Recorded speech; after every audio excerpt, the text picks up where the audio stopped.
Righto, next video guys. Before we get into it, but I've had an issue the other day where I'm a bit of a butthurt about people using my welding helmet, but see how the little protective screen's gone? See that? It's pretty slick, love it, right? So then I thought, well, I need a new welding helmet, so I bought this one. This one's sick, like, look at that, it's like pretty cool, yeah? Right? But then I was thinking, I could collect these, they're not that dear. So then I bought this one. This one's pretty cool. Hang on, let's have a look. Look at that one, see? And I've got another one coming too. So I think I'm gonna collect welding helmets all along here. And it's got me thinking that I can actually produce, because if I can get blanks and then make up ones with like SS's on them and stuff like that. So put in the comments if you're keen for a merch line, but instead of the normal shirts and stuff, yeah, welding helmets. But anyway, just a thought. I know that I'm pretty keen, even if you don't want any, I'm going to make some Kingatow ones with me blower emblem and stuff. And yeah, righto. Let's get into this one, eh?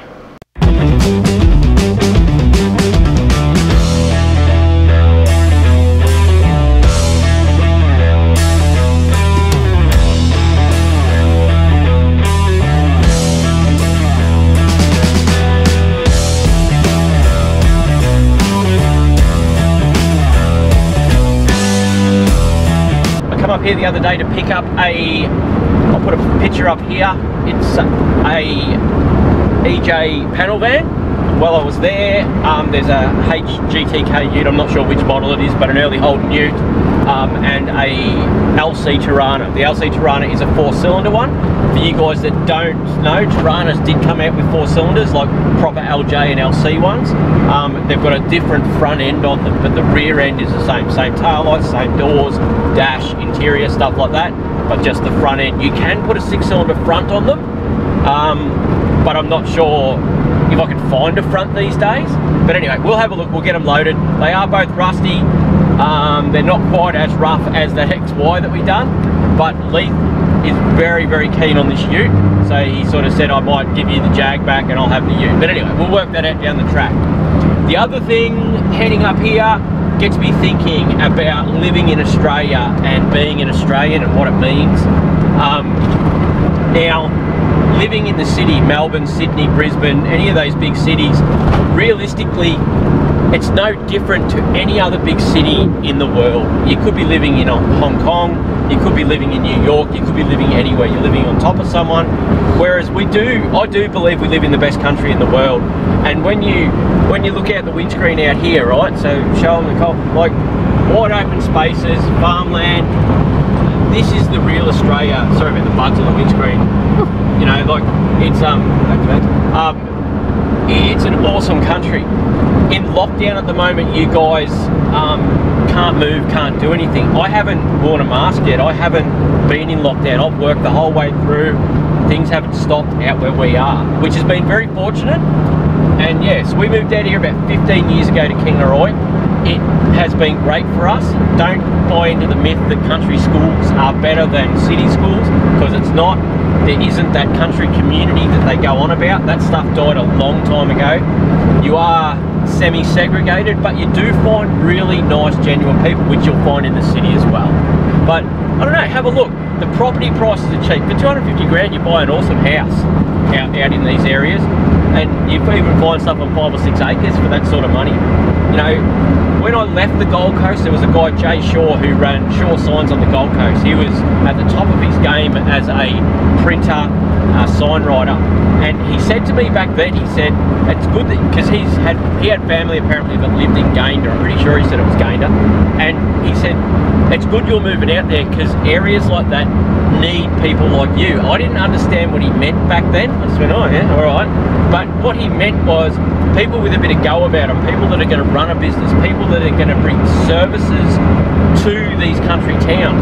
So if you're one of those people, the opportunities are endless for you. Or even if you're just a hard worker with no interest in running a business, businesses need you out here. They need hard workers, they need people with a bit of go about themselves. And your kids will do well. Like we've got our kids, we've had ones that have gone off the rails. Savannah at the moment. She's absolutely awesome. Like, she works 2 jobs, news agents at a Chinese shop. She's kicking goals and doing really well. Marilee's a little bit lost, but going okay. You know, but that all comes down to the kid. The schools out here will give them a good education if they're willing to accept that education. I don't know, it's just a thought, guys. You know, like, it's been good to me living out here. You know, we go down to Brisbane, but a day to Brisbane now or a day to Toowoomba is a day out with the family. Like, it's different, whereas for you guys it's just another trip down the shop. But anyway, have a think about it. Just a thought that, you know, there was another bloke that subscriber, and he's a friend now. He actually bought near the workshop now. He's bought a property. He's been looking for a while. He got sick of the lockdown stuff, and he was out the other day and he said he's bought I think he said it was 20 acres. No, it was 5 acres. 5 acres that he bought. It was pretty reasonably priced, about 85 grand or something. Wasn't a lot of money. But yeah, just, I don't know. And the coppers aren't red hot on modified cars either. So there you go. Alright guys, let's get out of here. This is going to be a real treat out here. It's not just picking up these wrecks. It is actually, he has a a9x 2-door Torana, as well as a 2-door what looks to be a Bathurst Brock LJLC Torana. Very knowledgeable guy, and there was some rare parts that he actually showed me when I was out here last time that I'll share with you this time that I'd never seen before or didn't know about. So yeah, got a bit of a treat today. Go pick up some wrecks and have a look at some beautifully restored Toranas. So let's do it. Righto. Okay, so this was the 4-cylinder one I was talking about. She's rough, to say the best about it. Got plenty of leaves on the back. But you can see it's got the rear end of a 6-cylinder, but then it has the front end of a 4-cylinder. But anyway, that is what it is. And this is the ute that old Captain's keen on. We're going to stick some wheels on it in a second because I bought some wheels with me. Like, it's bad, but it's not. Well, maybe it is. I don't know. But yeah, I don't know. She's a beast. We'll get this loaded up though, and so you probably want to peel all that stuff off, find some guards. He's got a bonnet here I can buy, like insides, reasonably complete, which is actually quite good. Just like anything, it's got goods and bads. He's not selling the Torana. I've tried that, the 1-tonner and stuff like that. He's also keeping. He needs bits and pieces to build his stuff. There's a couple of HQ sedans here. Both of those aren't for sale either because he needs parts and pieces off them to complete his builds. I'm not too sure if we're going to get to see those other cars I was talking about, but we'll see how we go. Alright, let's get some wheels out, get them on this and get them loaded. What a treat. I've got the ute and the Torana loaded up, and I've been hanging to come back here to share these ones with you guys. He doesn't want to be on camera, which is fine. No, the camera's not for everyone. But would you look at that? This thing is absolutely beautiful.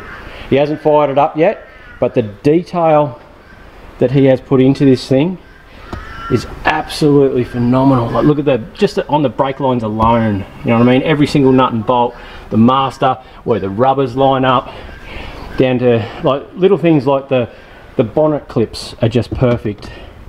Like, it is just on another level. Remember when hot wires weren't, you wouldn't want them on your car or on your trailer, but look at this thing, a massive dish on the rear ones. Beautiful car. This is the interior for it. How good's that? It's another EJ ute he's got here. He's got all these Torana parts and stuff here. I haven't told you guys yet, but I have bought a Torana, an LH Torana. It's, you saw the XY, it's as bad as the XY, but I just bought guards, flares, door bits, bonnets, bumper bars, a heap of stuff to put that Torana together, and I'm so excited. Righto, there's another beautiful thing out the back here, but before we do this, look at this thing. I was looking at parts before and I'm like, what's that? That there, does anyone know what that is? They come out on LJLC Toranas behind the wheel. They're full of like dirt and stuff as a wheel balancer, believe it or not. So they're a factory wheel balancer. I've never seen one before. So in the comments, guys, be honest. Have you ever seen any of those wheel balancers before? I've never seen them before. And then you have this LJ 2-door. It's a Brock Tribute. It's not an original car, but I love the billet alloy wheels once again with a big dish. Harnesses. It's manual. triples, big solid cam. Like, does it get any better? Like, how beautiful is this thing? Like, it's just, yeah. Wait a bit, mate. You know what?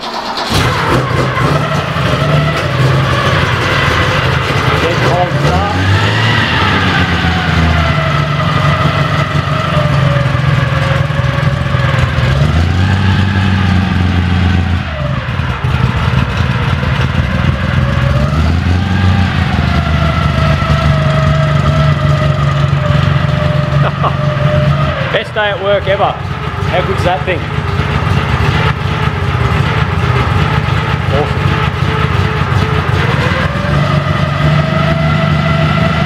Listen to those gear drives.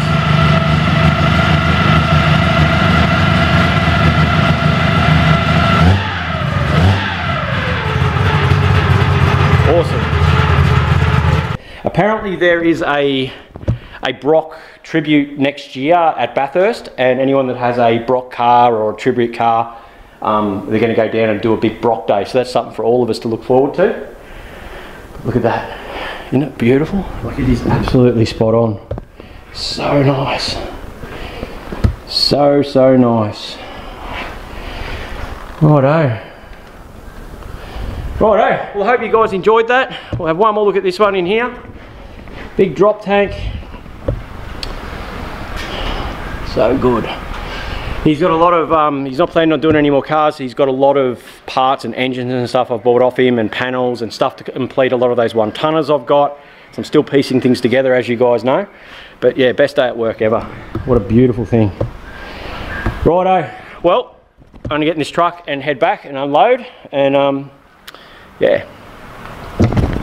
As you can see, I've got these ones home. Have a little, you'll see this one in a future video. There's a heap more cars.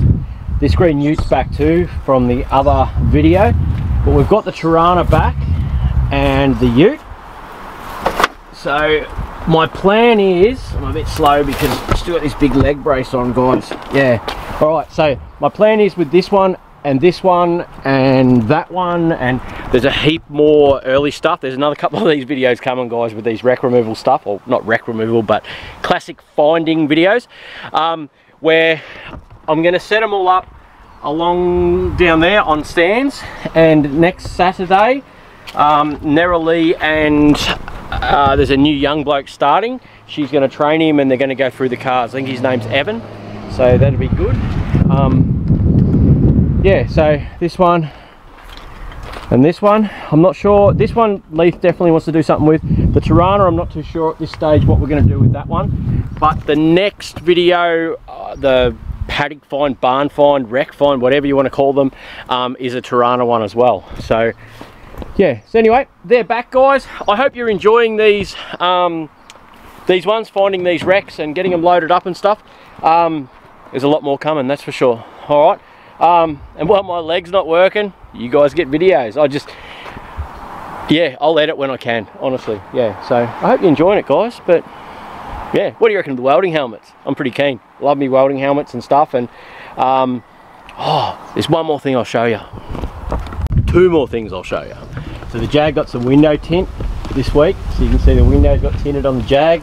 It's on the back of the truck because it's going home. And it goes into Kingatow Auto Electrics to get the air conditioning done, because it needs a few lines made and stuff like that. So the Jag will have aircon this week, which will be absolutely awesome. It'll be a lot more usable coming into summer. The other thing I want to show you is I've started on, because Leith's area with the engine shop is pretty much set up now. We've got all the pressure test benches and, as you know, the milling machines and all that sort of stuff. I will show you a lot more of that stuff in coming time, and I'm struggling walking right now, guys, honestly. But I've started on my area, which is the sheet metal area. So planishing hammer. So that there's an air operated hammer to start forming sheet metal. So I've got the planishing hammer. There's a lot of guillotines coming, pan brakes, English wheels, bead rollers. Yeah, I've got a lot of tooling and a lot of machinery to buy to be able to make up all these rust repair panels, and start moving forward a little bit with setting up my part of the workshop for the rust repair of a lot of these wrecks and stuff that I'm buying. So big plans. and they're starting to happen, guys. It's all happening. All right, see you.